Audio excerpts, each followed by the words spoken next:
क्या बच्चों को गाय का दूध पिला सकते हैं? बिल्कुल नहीं। 1 साल से छोटे बच्चे को गाय का दूध नहीं पिला सकते। हमारी इमरजेंसी में एक बच्चा आया, बुरी तरह से डिहाइड्रेटेड था, उसकी पल्स भी नहीं थी, सीवियर डिहाइड्रेशन में था। उसको इमीडिएटली हम लोगों को बड़ी मुश्किल से उसकी जान बचाई हमने। तो मदर से पूछा कि 9 महीने का बच्चा है, इसको 10 चल रहे हैं 5 दिन से, आप लाई क्यों नहीं? क्या 3-4 साल के बच्चों को ड्राई फ्रूट्स दे सकते हैं? अगर कोई भी चीज़ जिसका टेक्सचर थोड़ा हार्ड है और जो बिल्कुल राउंड है, वो एकदम से सांस की नली में फंस जाती है, उससे कई बार मृत्यु भी होती है। एक मदर जो कि प्रेगनेंसी की हार्डशिप से गुजरी है, फिर लेबर पेन से गुजरी है, अब उसके हाथ में बच्चा आया है और उसके बाद भी हम उसको ये कहते रहे तूने ये खाया तो इसलिए बच्चे को दस्त लग गए, तूने बाल धो लिए तो निमोनिया हो गया, ये बचकानी बातें हैं।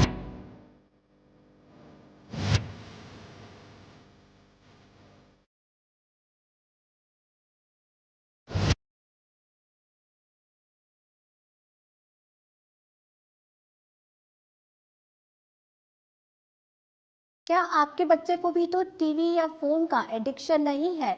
क्या सच में बच्चों की मालिश करने से और उनकी आंखों में सुरमा लगाने से कुछ फायदा मिलता है? क्या 3 या 4 साल के बच्चों को चाय, कॉफी या ड्राई फ्रूट्स दे सकते हैं? और इससे भी जरूरी सवाल, क्या छोटे बच्चों को गाय का दूध पिला सकते हैं? नमस्कार, मैं हूँ डिम्पल। स्वागत है आपका CNBC आवाज के खास शो सेहत की आवाज में। आज के इस एपिसोड में आपको मिलेगा आपके हर सवाल का जवाब। किसी ने आपको बताया हो या ना बताया हो, लेकिन आज हमारे स्पेशल गेस्ट और senior paediatrician doctor Ravi Malik आपको जरूर बताएंगे कि आप कैसे बेस्ट पेरेंट्स बन सकते हैं। डॉक्टर रवि, स्वागत है आपका हमारे शो में। Thank you. डॉक्टर रवि, शुरुआत मैं उसी सवाल से करूंगी जो हम सबके बचपन में हमारे साथ हुआ है। बचपन में मम्मी कहती थी ना कि खाना खा लो वरना भूत आ जाएगा, या ये काम कर लो वरना पुलिस ले जाएगी। तो क्या इस तरीके से बच्चों से अपनी बात मनवाना सही है? बिल्कुल भी नहीं। बच्चों को किसी भी किस्म के दहशत में या डर में रखना जो है बिल्कुल ठीक नहीं है, क्योंकि अगर हम बच्चे को किसी भी दहशत या डर में रखते हैं, एक तो बच्चे का हमारे ऊपर विश्वास कम हो जाता है, ट्रस्ट फैक्टर जो है वो काफ़ी कम हो जाता है। दूसरा, जो बच्चे हैं इनके माइंड में ये कंसेप्ट डेवलप नहीं होता रियल डेंजर क्या है और वर्चुअल डेंजर क्या है। तो अगर हमने कहा कि अभी आप खा लो नहीं तो भूत आ जाएगा, तो वो इमेजिन करते हैं बस अब भूत आ ही गया। इस तरह के बच्चों को अगर हम बार बार डरा के कोई काम कराते हैं तो इसके 2 दुष्परिणाम होते हैं। पहला तो ये कि बच्चे जब बड़े होते हैं जो कॉन्फिडेंट नहीं होते और ये हमेशा घबराए रहते हैं, फियरफुल रहते हैं। और दूसरा, एक और जो बहुत नुकसान वाली चीज़ है वो ये है कि वो अपने माँ बाप के ऊपर धीरे धीरे भरोसा थोड़ा कम कर देते हैं कि ये हमारे मित्र नहीं है, ये हमारे लिए भूतों को बुलाते हैं, पुलिस को बुलाते हैं या डकैतों को बुलाते हैं। तो ये काउंटर प्रोडक्टिव है। इसकी वजह से अगर हम उनको समझाएं कि देखो आप खाना खा लो, खाना खाओगे तो बड़े होगे, टॉल होगे और आप सेहतमंद रहोगे और आप और खूबसूरत लगोगे, ये चीज़ें बताएंगे तो बच्चे उस चीज़ को इम्बाइब भी करेंगे। बनस्पत के डर की वजह से 2-3 बार तो वो कंप्लाई कर देंगे, लेकिन उसके बाद रिबेलियस हो जाएंगे, ज़िद्दी हो जाएंगे। तो ये स्टडीज़ ने प्रूव किया है कि बच्चे को डरा के रखना जो है वो ठीक नहीं है। और हमारी दादी और नानी ये क्यों कहती थी कि छोटे बच्चों को मसाज या मालिश करवानी चाहिए? क्या इससे बच्चा तंदुरुस्त रहता है? देखिए, जहाँ तक मसाज का तल्लक है, न्यूबॉर्न बेबीज़ में या जो बेबीज़ 1 साल से छोटे हैं, अक्सर हम मसाज करते हैं। ऐसा कोई मेडिकल हम इंडिकेशन नहीं करेंगे कि मसाज करना बहुत आवश्यक है। लेकिन हाँ, मैं ये बताना चाहूँगा, मसाज करने से फ़ायदा ही होता है। एक तो इमोशनल बॉन्ड मदर और बेबी के अंदर बहुत अच्छा बन जाता है। दूसरा, मसाज के बाद ना बेबी थोड़ा स्ट्रेस फ्री हो जाता है, थोड़ी नींद अच्छी आ जाती है, थोड़ा स्किन भी सॉफ्ट रहता है क्योंकि उसके ऊपर हम मालिश कर देते हैं, थोड़ी बहुत सर्कुलेशन भी उससे इम्प्रूव होती है। तो बाय एंड लार्ज अगर देखा जाए तो पहली चीज़ ये बड़ी क्लियर है, मसाज का नुकसान कोई नहीं है। दूसरी चीज़ है, इमोशनल बॉन्डिंग डेफिनेटली मदर और बेबी में कर देता है, लेकिन उसमें भी कुछ राइडर है। हमें ये देखना ज़रूरी है कि बहुत तेज़ हाथ से हम मसाज ना करें, कई बार उससे इंजरी हो सकती है। और दूसरा, हमें तेल का भी ध्यान रखना है कि अगर हम कोई ऐसा तेल लगाते हैं जिससे बच्चा एलर्जिक है तो उसमें बेटर है एक पैच टेस्ट कर लें, थोड़ा सा पैच लगा दें, उसको एलर्जी नहीं है तो उससे हम तेल से मसाज कर सकते हैं। तो छोटे बच्चों को एग्जैक्टली कौन से तेल से मालिश करवानी चाहिए और कितने महीनों तक करवानी चाहिए? देखिए, ऑयल की जो सिलेक्शन है वो मदर कोई भी कर सकती है, लेकिन मेरे हिसाब से बहुत महंगे फ्रेग्रेंस वाले बहुत ब्रांडेड ऑयल्स की ज़रूरत नहीं है। आप नॉर्मल नारियल का तेल ले सकते हैं, जैतून का तेल ले सकते हैं, ऑलिव ऑयल जिसे कहते हैं, या सनफ्लावर ऑयल ले सकते हैं। कुछ लोग देसी घी से भी मालिश कर देते हैं। सो ये सारी चीज़ें बिल्कुल नॉर्मल हैं, इनसे आप किसी भी चीज़ से आप मालिश कर सकते हैं। क्या बच्चों को चलना सिखाने के लिए वॉकर का इस्तेमाल करना सही है? बिल्कुल भी नहीं।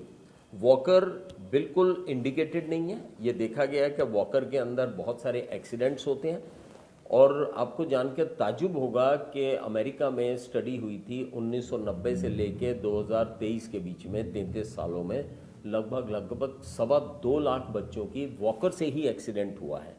तो होता क्या है, जब हम वॉकर दे देते हैं तो बच्चा वॉकर के साथ में धीरे धीरे, उसको समझ तो है नहीं, वो धीरे धीरे चलने लग जाता है। या तो धीरे धीरे जाके किसी सॉकेट में फिंगर्स डाल देगा, या धीरे धीरे जाके एडल्ट्स की मेडिसिन तक पहुंच जाएगा, मेडिसिन खा लेगा, या किचन में चला जाएगा, पानी में चला जाएगा। किचन में जाने के बाद में गर्म चीज़ पे भी हाथ लगा सकता है, स्टेयर्स में जाके गिर सकता है, पलट सकता है।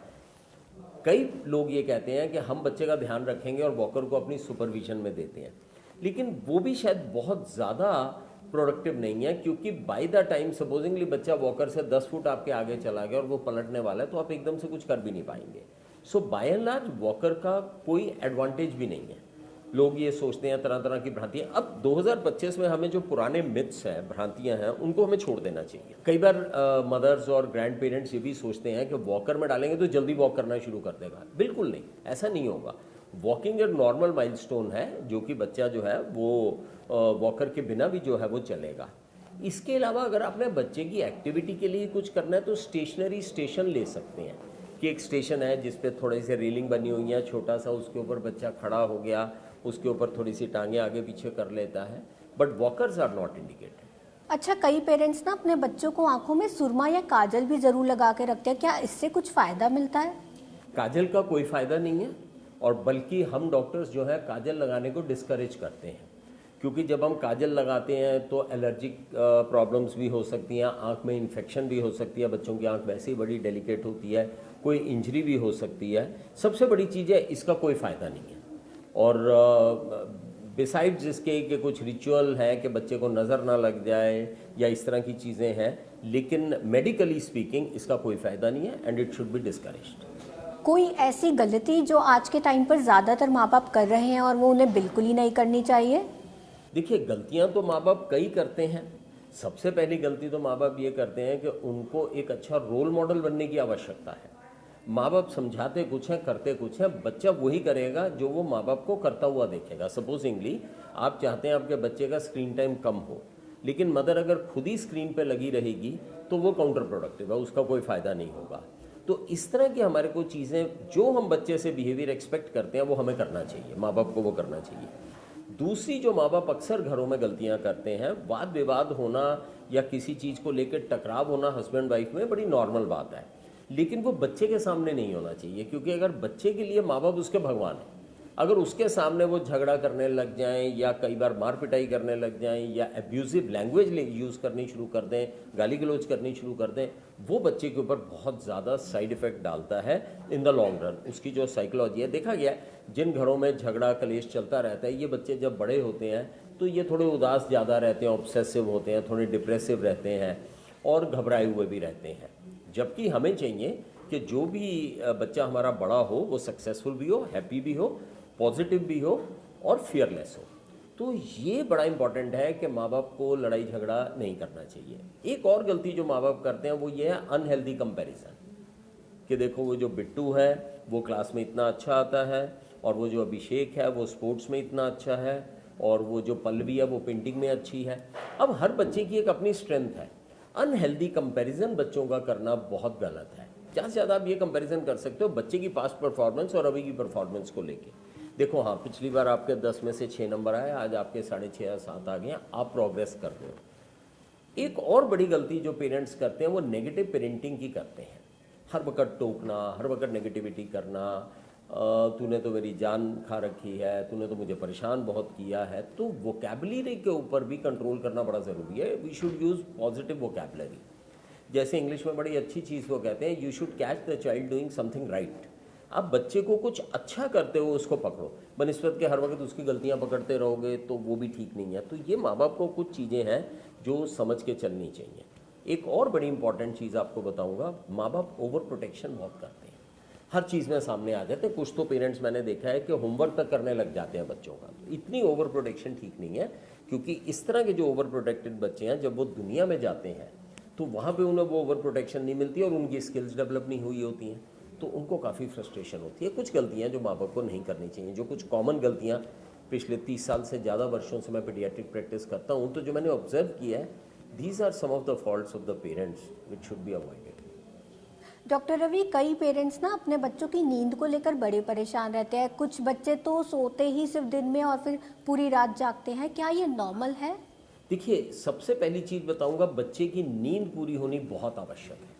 अगर बच्चे की नींद पूरी नहीं होगी, उसके ग्रोथ के ऊपर इफेक्ट पड़ेगा, उसके एपिटाइट पे इफेक्ट पड़ेगा, उसकी मानसिकता पे इफेक्ट पड़ेगा, उसकी पढ़ाई और एकेडमिक परफॉर्मेंस पे भी इफेक्ट पड़ेगा। तो बच्चे की नींद होनी जो है वो बहुत आवश्यक है।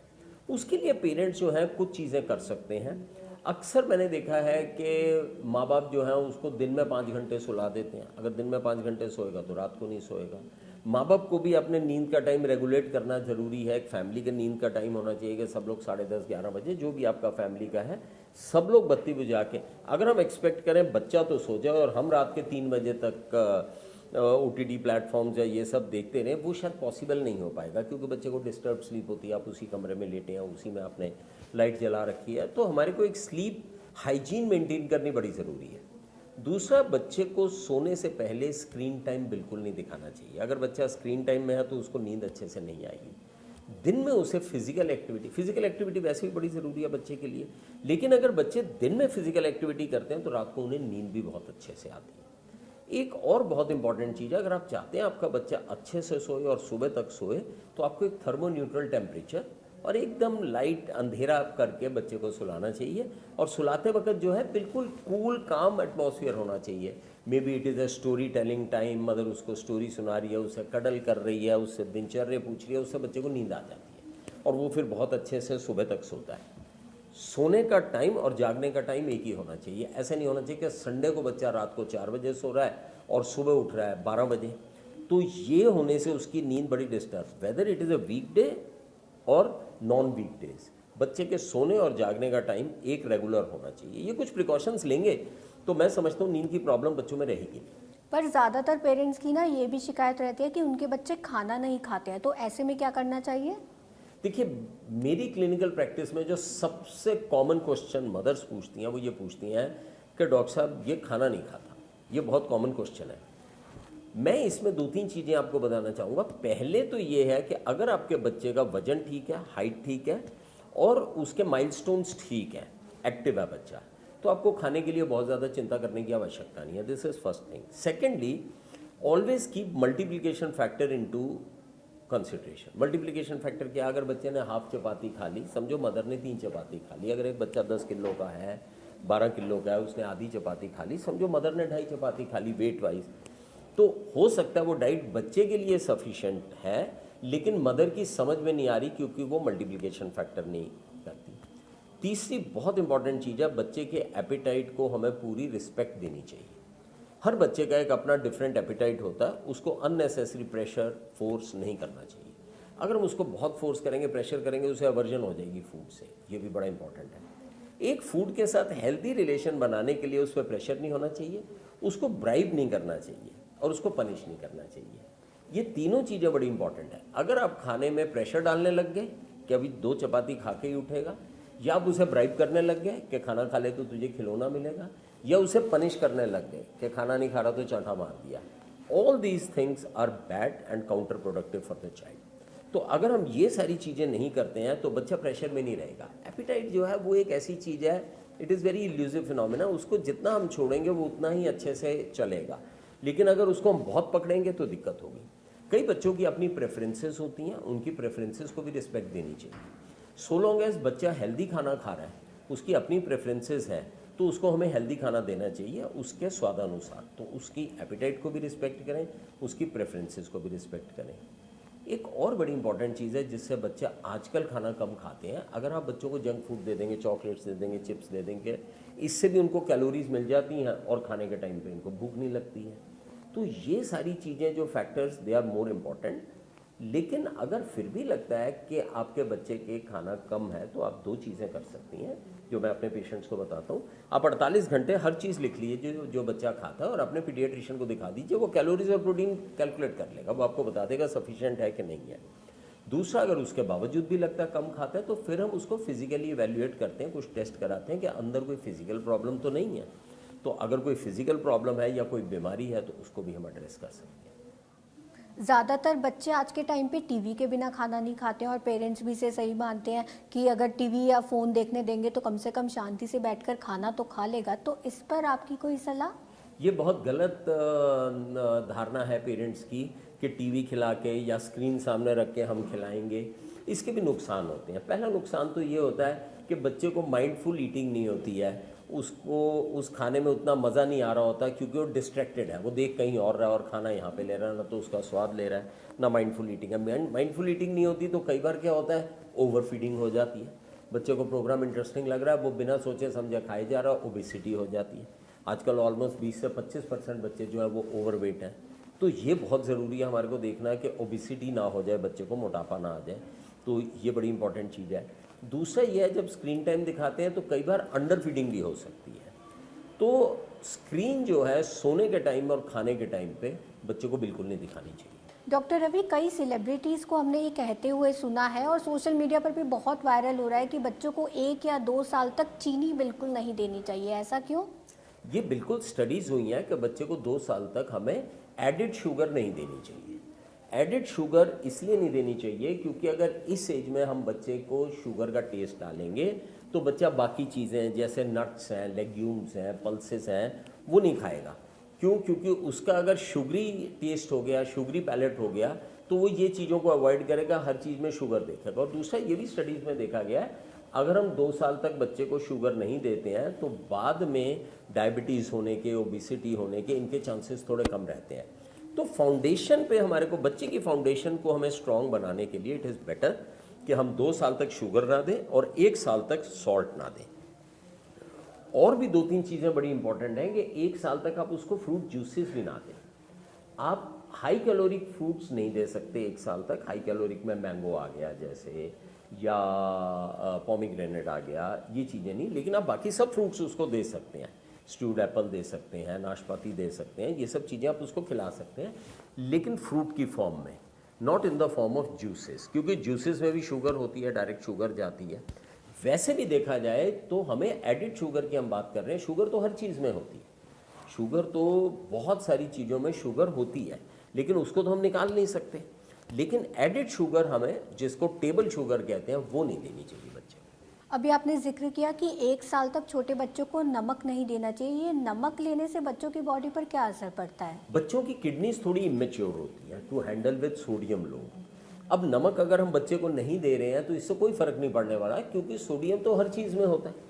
तो नमक तो समझो जा ही रहा है किसी न किसी फॉर्म में। इसमें हम टेबल नमक की बात करते हैं कि ऊपर से हमें जो है नमक अगर उसको देना है, वो नहीं देना, हमें टेबल नमक नहीं देना।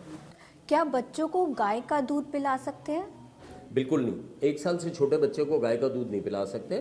काउ मिल्क प्रोटीन इंटॉलरेंस करके एक बीमारी होती है जो किसी भी बच्चे को हो सकती है, जिसमें कि डायरिया होता है, कई बार ब्लड भी आ जाता है। तो इंटरनेशनल और नेशनल पीडियाट्रिक बॉडीज सब रिकमेंड करती हैं कि काउ मिल्क जो है वो 1 साल से छोटे बच्चे को हम नहीं देंगे। कई बार वो टॉलरेट नहीं करते हैं और कई बार उसकी कॉम्प्लिकेशंस होती हैं, लेकिन 1 साल के बाद हम काउ मिल्क दे सकते हैं। और क्या 3-4 साल के बच्चों को ड्राई फ्रूट्स दे सकते हैं? 4 साल से छोटे बच्चे को नट्स हो गए, या जैसे मूंगफली है, काजू है, या बादाम है, या पॉपकॉर्न्स हैं, ये बिल्कुल नहीं दे सकते हम 4 साल से छोटे।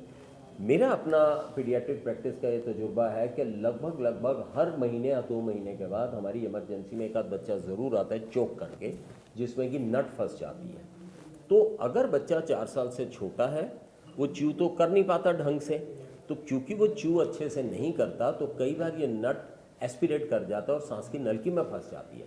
तो अगर कोई भी चीज़ जिसका टेक्सचर थोड़ा हार्ड है और जो बिल्कुल राउंड है, वो एकदम से सांस की नलकी में फंस जाती है, उससे कई बार मृत्यु भी हो जाती है। खासकर वैसे भी जब हम बच्चे को कोई भी चीज़ खिला रहे हैं तो हमारे को ये भी खास ध्यान रखना है कि उस वक्त हम उसको अपराइट रखें और उसकी तरफ ध्यान भी दें। वो एस्पिरेट कभी भी कर सकता है, और अगर एस्पिरेट करता है तो उसका एक प्रोसीजर होता है जिससे कि करके हम उसमें से उसको निकालेंगे, लेकिन immediately rush to the hospital. इसके अलावा आप अच्छे से, जैसे आपने कैरेट भी देनी है तो थोड़ी बॉयल करके उसको काट के दे दो, मैश करके दे दो, बनिस्बत के सख्त चीज़ें देने के। ये सख्त चीज़ें जो हैं कई बार सांस की नलकी में चली जाती हैं। So in nutshell, less than 4 years, no nuts, it is contraindicated. और क्या छोटे बच्चों को चाय या कॉफ़ी पिला सकते हैं?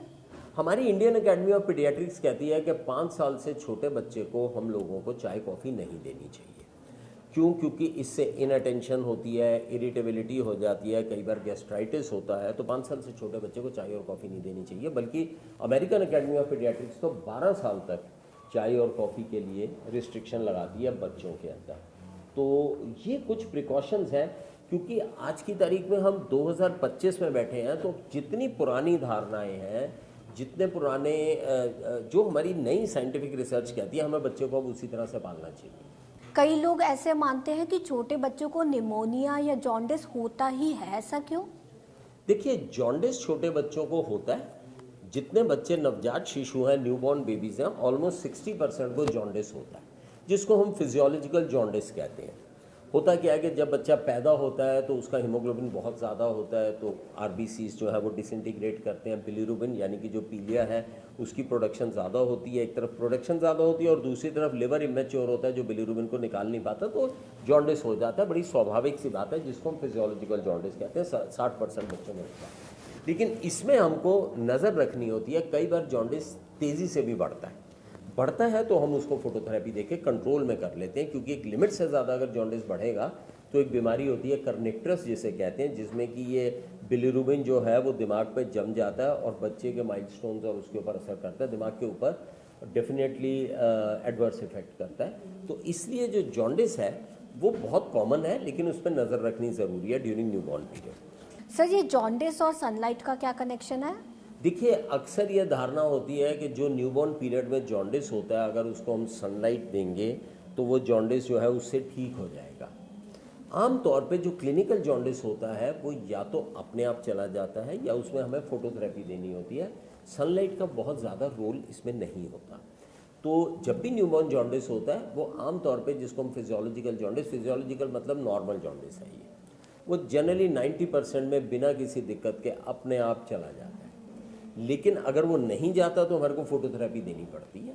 सनलाइट का बहुत ज़्यादा रोल नहीं है क्लिनिकल जॉन्डिस में। डॉक्टर रवि, वो कौन सी वैक्सीन्स ज़रूरी होती है हर बच्चों को लगाने के लिए? देखिए, एक तो हमारा नेशनल इम्यूनाइजेशन प्रोग्राम है, जो कि कुछ वैक्सीन जो हैं वो मैंडेटरी हैं, जो कि दी जाती हैं, जिसमें BCG आता है, हेपेटाइटिस B आता है, पोलियो आता है, डिफ्थीरिया है, पर्ट्यूसिस, टेटनस, HIV और रोटावायरस। उसके बाद में मीज़ल्स, MMR और उसके बाद बूस्टर्स, टेटनस के और DT के, ये सब बूस्टर्स लगते हैं। ये वैक्सीन्स तो डेफिनेटली मैंडेटरी हैं और हर सरकारी अस्पतालों में जो है वो लगती हैं।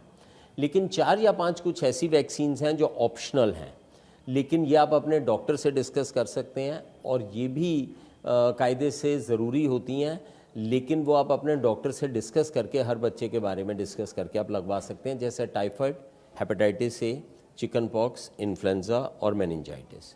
ये 5 वैक्सीन्स हैं जो कि गवर्नमेंट में नहीं लगती हैं, जो कि आपको प्राइवेट में बात करके लगवानी पड़ती हैं।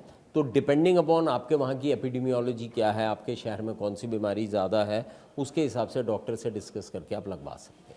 डॉक्टर रवि, बचपन हर किसी की ज़िंदगी का एक अहम हिस्सा होता है और बचपन के कई साल गुजरते हैं स्कूल में, तो अपने बच्चों के लिए सबसे बेस्ट स्कूल कैसे सिलेक्ट करें?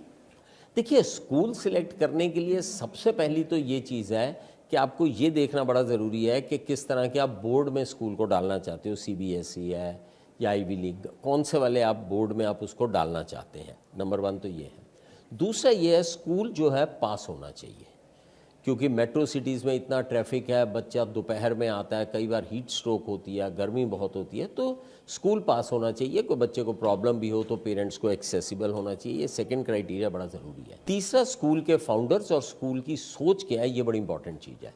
कई स्कूल्स हैं जो सिर्फ एकेडमिक्स के ऊपर ही ध्यान देते हैं, लेकिन कई स्कूल्स हैं जो नॉन कॉग्निटिव स्किल्स के ऊपर भी ध्यान देते हैं, एक्स्ट्रा करिकुलर एक्टिविटीज़ के ऊपर भी ध्यान देते हैं। तो आपको ऐसा स्कूल लेना चाहिए जो बच्चे की एक होलिस्टिक डेवलपमेंट करे, बनिस्बत उसको सिर्फ साइंस और मैथ्स ही पढ़ाता रहे। तो ये भी बड़ी इंपॉर्टेंट चीज़ है। उसके बाद में आपको ये भी देखना बड़ा ज़रूरी है कि वहाँ के टीचर्स और स्टाफ कितने ट्रेंड हैं और उनकी NLP स्किल्स कैसी है, वहाँ की फैसिलिटीज़ कैसी हैं। खासकर मेडिकल फैसिलिटीज़ की जांच करना बड़ी ज़रूरी है। हर स्कूल में जनरली एक नर्स होती है, पूरा मेडिकल ट्रीटमेंट रूम होता है। कल को आपके बच्चे को कोई प्रॉब्लम हो जाए तो आपको वहाँ पे सेफ्टी मिल सकती है। Last but not the least, बच्चा बहुत प्रेशियस होता है, तो आपको ये भी देखना है कि स्कूल के अंदर जो है वो सेफ़ एंड सिक्योर है कि नहीं, हर जगह पर CCTV कैमरास लगे हैं कि नहीं। अगर बच्चे को आप पिक करने जाते हैं तो एक आइडेंटिटी कार्ड देख के ही आपको बच्चे को हैंड ओवर करते हैं या किसी को भी हैंड ओवर कर देते हैं। तो ये बच्चे की एक सिक्योरिटी देखनी बड़ी ज़रूरी है। उसके बाद कई सारे और फैक्टर्स आ जाते हैं। स्कूल बसेस हैं वो किस तरह की हैं, लगी हुई हैं, टाइम पे आती हैं, नहीं आती हैं, ये सब आप डिसीजन लेके जो है स्कूल को। लेकिन मोटी सी बात यह है, आप ऐसे स्कूल में डालिए जहाँ पे होलिस्टिक डेवलपमेंट आपके बच्चे की हो, जो चाइल्ड फ्रेंडली हो, जहाँ फैसिलिटी सारी अवेलेबल हो और आपके घर के पास हो। जब बच्चों के परवरिश की बात आती है तो एक फादर का क्या रोल होना चाहिए? फादर का बहुत बड़ा रोल है परवरिश में, बल्कि मैं तो ये कहूँगा फादर और मदर 50-50% भागीदारी होते हैं पेरेंटिंग में। So it is a shared responsibility. Father का भी रोल होना चाहिए, मदर का भी। और जब दोनों मिलके पेरेंटिंग करते हैं तो बच्चे की डेवलपमेंट भी बड़ी अच्छी होती है, क्योंकि फादर की भी कुछ स्ट्रेंथ्स होती हैं। सर्कल ऑफ इन्फ्लुएंस फादर का भी होता है, सर्कल ऑफ इन्फ्लुएंस मदर का भी होता है। तो दोनों जब कंबाइन करते हैं तो सर्कल ऑफ इन्फ्लुएंस जो है वो बड़ा हो जाता है, सर्कल ऑफ स्ट्रेंथ बड़ी हो जाती है, तो बच्चे की परवरिश भी अच्छी होती है। हो सकता है कोई फादर डिसिप्लिन में ज़्यादा अच्छा हो, आउटडोर एक्टिविटीज़ में ज़्यादा अच्छा हो, और मदर की एम्पैथी ज़्यादा हो, NLP स्किल्स अच्छी हों। तो जहाँ पर लगता है कि बच्चे को डिसिप्लिन करना है, वहाँ पे फादर आगे आ जाए। जहाँ पर लगे कि नहीं, सॉफ्टवेयर वे से बच्चे को टैकल करना है, वहाँ मदर आगे आ सकती है। लेकिन फादर के बहुत सारे रोल होते हैं। पहला रोल यह है, जब बच्चा देखता है कि फादर भी इन्वॉल्व है पेरेंटिंग में, तो एक उसको जेंडर डिस्क्रिमिनेशन नहीं होती है। इस तरह के बच्चे जब बड़े होते हैं वो भी अपनी वाइफ को पूरी रिस्पेक्ट करते हैं, और वो लोग भी जो है जेंडर डिस्क्रिमिनेशन नहीं करते, वो भी अपने बच्चों की पेरेंटिंग में पूरा हाथ बटाते हैं, घर के कामों में हाथ बटाते हैं। जब बच्चा ये देखता है कि मेरा फादर जो है वो घर के कामों में भी हाथ बटा रहा है, पेरेंटिंग में भी वो कर रहा है, तो इस तरह के बच्चे, खासकर लड़कियां, वो भी जब बड़ी होती हैं तो उनको भी एक सेंस ऑफ एंटाइटलमेंट और रिस्पेक्ट होती है कि देखो ये जेंडर डिस्क्रिमिनेशन नहीं है, मेल्स और फीमेल्स दोनों का रोल आता है। सबसे बड़ी चीज़ है, जब फादर बच्चे को सपोर्ट करता है तो मदर को भी स्ट्रेस थोड़ा कम होता है। मदर भी अपनी जॉब कर सकती है, तो एक शेयर्ड रिस्पॉन्सिबिलिटी होती है। कभी फादर ने देख लिया, कभी मदर ने देख लिया। तो फादर का रोल बहुत इंपॉर्टेंट होता है, खासकर आउटडोर एक्टिविटीज़ में, एकेडमिक एक्टिविटीज़ में। देखा गया कि फादर जो है वो आउटडोर एक्टिविटी ज़्यादा बेटर करा सकते हैं, एकेडमिक एक्टिविटी ज़्यादा बेटर करा सकते हैं, बाउंड्रीज अच्छी वो बना सकते हैं, डिसिप्लिन अच्छा ला सकते हैं। तो ये सारे रोल फादर के हैं, और शेयर्ड पेरेंटिंग होती है। तो इस तरह के बच्चे जो होते हैं जब बड़े होते हैं वो सक्षम होते हैं, कॉन्फिडेंट होते हैं, and they are happy and successful.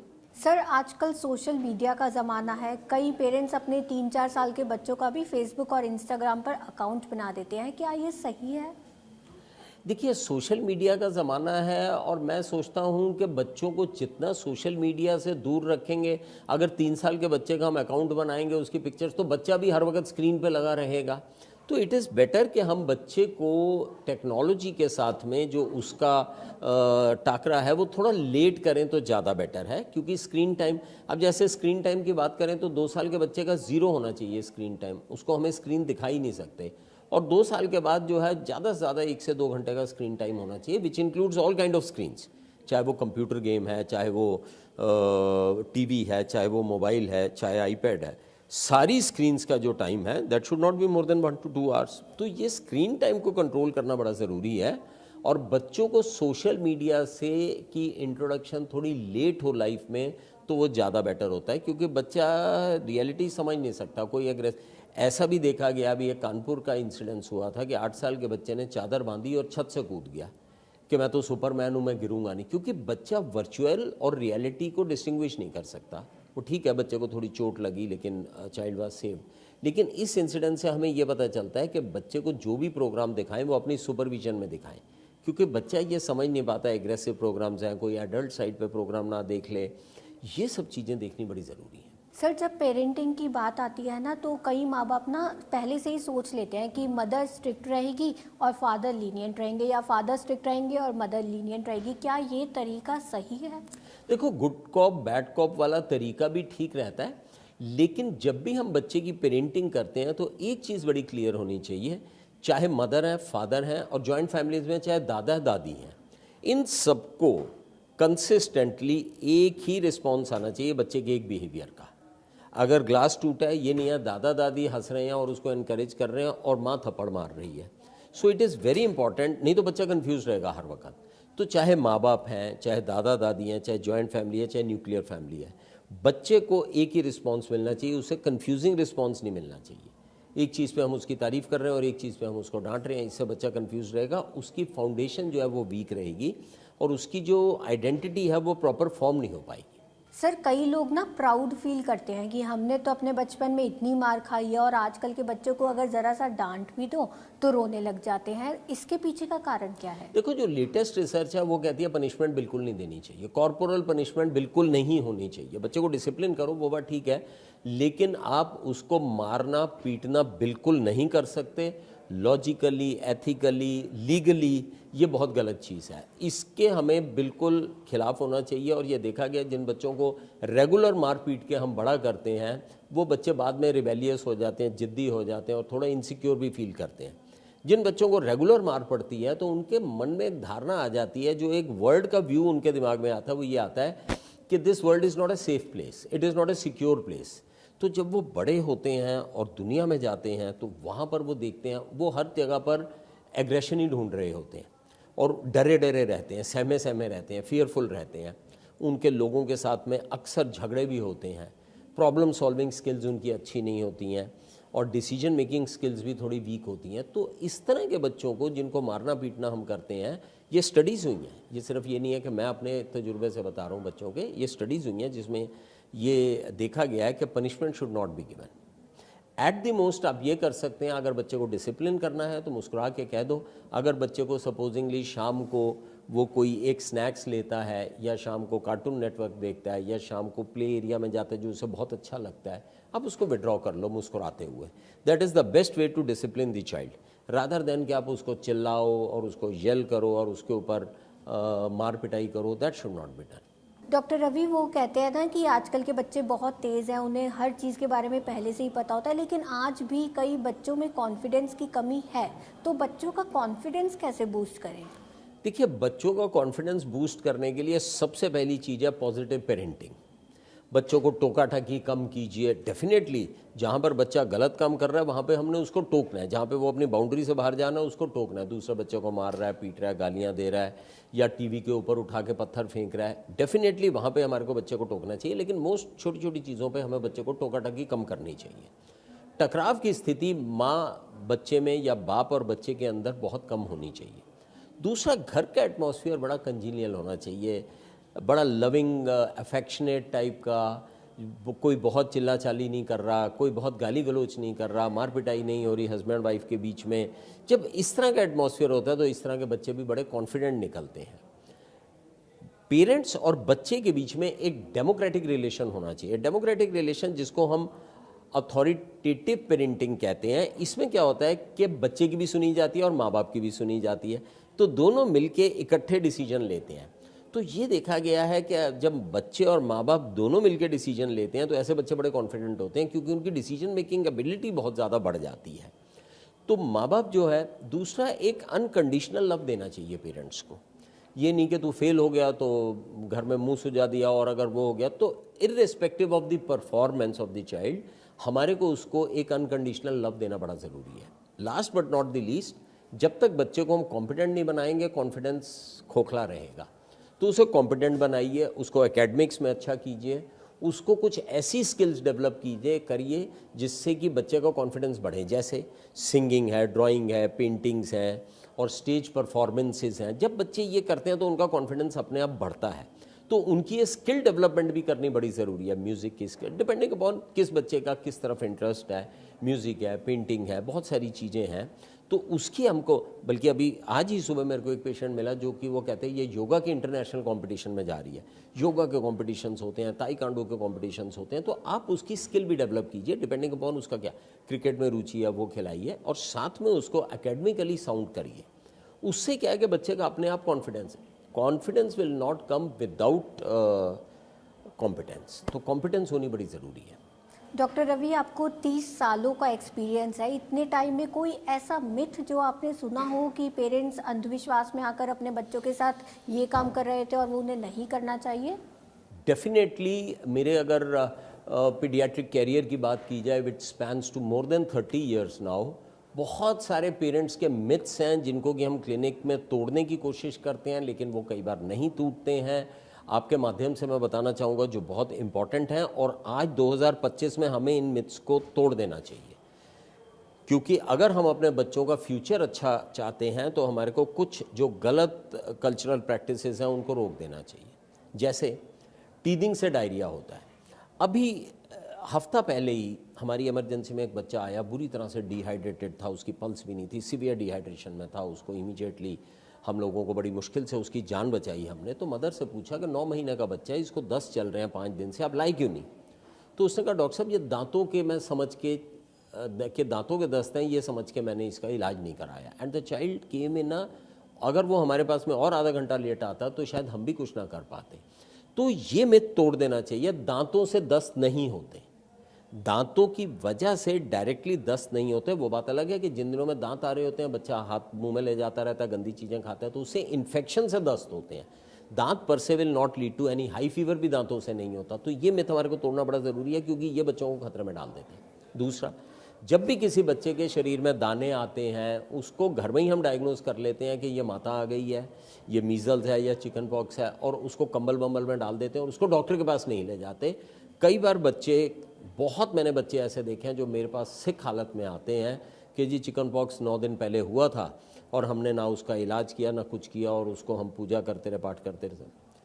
पूजा पाठ करना बहुत ज़रूरी है, लेकिन एट द सेम टाइम हमें ये भी देखना बड़ा ज़रूरी है कि ये जो बीमारी है ये एक वायरस से होती है और इसका संभव ट्रीटमेंट भी है। अब चिकन पॉक्स के अंदर एंटीवायरल ट्रीटमेंट हमारे पास अवेलेबल है, जिससे चिकन पॉक्स निमोनिया ये कॉम्प्लिकेशन नहीं होंगी। तो जब भी कभी आपको दाने आए या कुछ आए, आप इसको नॉर्मल बीमारी समझने के बाद में आप डॉक्टर पे आइए और उसके लिए। बहुत सारे और भी पेरेंट्स के छोटे छोटे मिथ्स होते हैं, जैसे फीवर को लेकर 10-10 दिन तक घर में ही बैठे रहते हैं। Viral fever will go with in 4 to 5 days only. अगर आपके बच्चे को 5 दिन पूरे अगर फीवर नहीं जा रहा, हाई ग्रेड आ रहा है, it is something else, it is likely to be something else.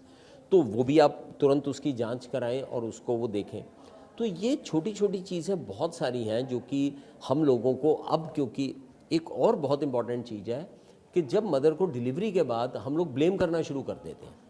एक आप इमेजिन कीजिए कि एक मदर जो कि प्रेगनेंसी की हार्डशिप से गुजरी है, फिर लेबर पेन से गुजरी है, अब उसके हाथ में बच्चा आया है और उसके बाद भी हम उसको ये कहते रहे तूने ये खाया तो इसलिए बच्चे को दस्त लग गए, तूने बाल धो लिए तो निमोनिया हो गया। ये बचकानी बातें हैं।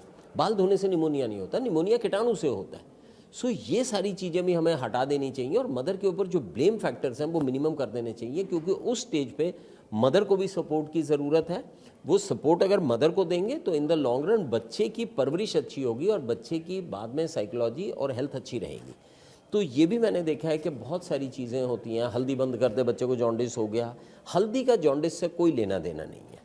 अब इस तरह की जो चीज़ें हैं, अब ये ठीक है 1980 में, 1990 में, 2000 तक चलती रही, लेकिन आज 2025 में मेरे ख्याल से पेरेंट्स भी बड़े जागरूक हैं और ये जितने मिथ्स हैं ये हमें ख़त्म कर देने चाहिए। नहीं तो ये हमारे बच्चे को कहीं ना कहीं, अगर हम इन गलत फहमियों में या भ्रम में रहेंगे तो कहीं ना कहीं हमारे जो बच्चे, which is the biggest gift from the God, उनको हम खतरे में भी डालेंगे और उनकी जान के साथ भी हम खिलवाड़ कर सकते हैं।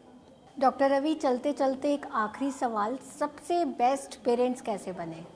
देखिए, सबसे बेस्ट पेरेंट तो यही है कि बहुत अफेक्शनेट हों, रोल मॉडल की तरह हों, बच्चे को बहुत पॉजिटिव वो दे, टाइम दे बच्चे को, ये सबसे इंपॉर्टेंट चीज़ है। अपना स्क्रीन टाइम कम करें, क्योंकि ultimately it is the family only जो कि आपको इन द लॉन्ग रन, और बच्चे में इन्वेस्टमेंट जो है that is the best investment. अगर आपका बच्चा in the long run successful है, हैप्पी है, that is the best investment. और वो इन्वेस्टमेंट आपको उसी स्टेज पे करनी चाहिए। और अच्छे पेरेंट बनने के लिए आपको पेरेंटिंग टेक्निक्स भी आनी चाहिए, ये भी एक साइंस है। अब आप एक अच्छे फिजिक्स नहीं बन सकते जब तक आप फिजिक्स ना पढ़ें, आप एक अच्छे बायोलॉजिस्ट नहीं बन सकते जब तक आप बायोलॉजी की पूरी स्टडी ना करें। इसी तरह पेरेंटिंग भी एक सब्जेक्ट है और ये सब्जेक्ट बहुत ज़्यादा इग्नोर्ड है। हम अच्छे सीए हो सकते हैं, डॉक्टर हो सकते हैं, the moment we become parents we don't know what to do with this alien, इस बच्चे के साथ हम करेंगे हमें मालूम नहीं होता। तो पेरेंटिंग की अपनी स्किल्स बढ़ाते हैं। बड़ी इंपॉर्टेंट चीज़ है कि डेमोक्रेटिक पेरेंटिंग होनी चाहिए। बच्चे को डिसीजन मेकिंग में इन्वॉल्व कीजिए, बच्चे को हेल्दी हैबिट्स देना शुरू कीजिए। शुरू से ही हेल्दी हैबिट्स बड़ी ज़रूरी हैं। एक्सरसाइज है, डाइट है, जंक फूड को अवॉइड करना है, ये सब चीज़ें, यही फाउंडेशन है। 5-7 साल तक अगर हमने बच्चे की फाउंडेशन बहुत अच्छी कर दी तो बच्चा बहुत अच्छे से चलेगा, नहीं तो ये दिक्कत करेगा हमारे को। तो ये बहुत इंपॉर्टेंट चीज़ है। शुक्रिया डॉक्टर रवि हमारे दर्शकों को ये हेल्दी टिप्स देने के लिए। Thank you Dimple, I enjoyed the show. फिलहाल के लिए इतना ही, हम फिर लौटेंगे सेहत की आवाज़ के नए एपिसोड के साथ। तब तक के लिए रखें अपना ध्यान और इस वीडियो को करें लाइक, शेयर और कमेंट।